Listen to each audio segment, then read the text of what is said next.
شروع اللہ کا نام لے کر جو بڑا مہربان نہایت رحم والا ہے۔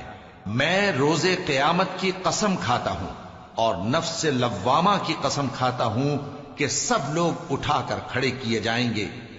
کیا انسان یہ خیال کرتا ہے کہ ہم اس کی بکھری ہوئی ہڈیاں اکٹھی نہیں کریں گے؟ ضرور کریں گے، اور ہم اس بات پر قادر ہیں کہ اس کی پور پور درست کر دیں۔ مگر انسان چاہتا ہے کہ آئندہ بھی خود سری کرتا چلا جائے، پوچھتا ہے کہ قیامت کا دن کب ہوگا۔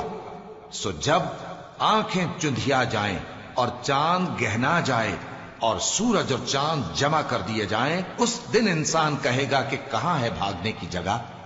کہیں نہیں، کوئی جائے پناہ نہیں۔ اس روز تمہارے پروردگار ہی کے پاس تمہیں جا ٹھہرنا ہے۔ اس دن انسان کو جو عمل اس نے آگے بھیجے اور جو پیچھے چھوڑے ہوں گے سب بتا دیے جائیں گے۔ بلکہ انسان آپ اپنا گواہ ہے، اگرچہ عذر و معذرت کرتا رہے۔ اور اے پیغمبر صلی اللہ علیہ وآلہ وسلم، وحی کے پڑھنے کے لیے اپنی زبان کو تیز تیز حرکت نہ دیا کرو کہ اس کو جلد سیکھ لو۔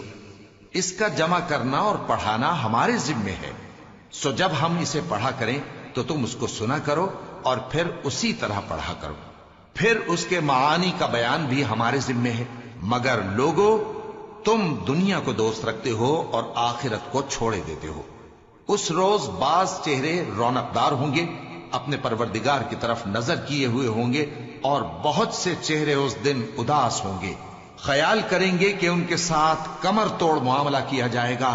ہاں، جب جان گلے تک پہنچ جائے اور لوگ کہنے لگیں اس وقت کون جھاڑ پھونک کرنے والا ہے، اور اس جاں بلب نے سمجھا کہ اب جدائی کا وقت ہے اور پنڈلی سے پنڈلی لپٹ جائے، اس دن تجھ کو اپنے پروردگار کی طرف کھینچے چلے چلنا ہے۔ پھر ایسے مغرور نے نہ تو پیغمبر صلی اللہ علیہ وآلہ وسلم کو سچا جانا اور نہ نماز پڑھی، لیکن جھٹلایا اور منہ پھیر لیا، پھر اپنے گھر والوں کے پاس اکڑتا ہوا چل دیا۔ خرابی ہے تیری، خرابی پر خرابی ہے، پھر خرابی ہے تیری، خرابی پر خرابی ہے۔ کیا انسان یہ خیال کرتا ہے کہ اسے یوں ہی چھوڑ دیا جائے گا؟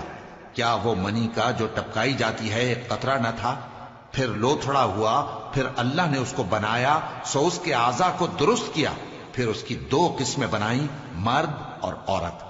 کیا اس کو اس بات پر قدرت نہیں کہ مردوں کو زندہ کر دے؟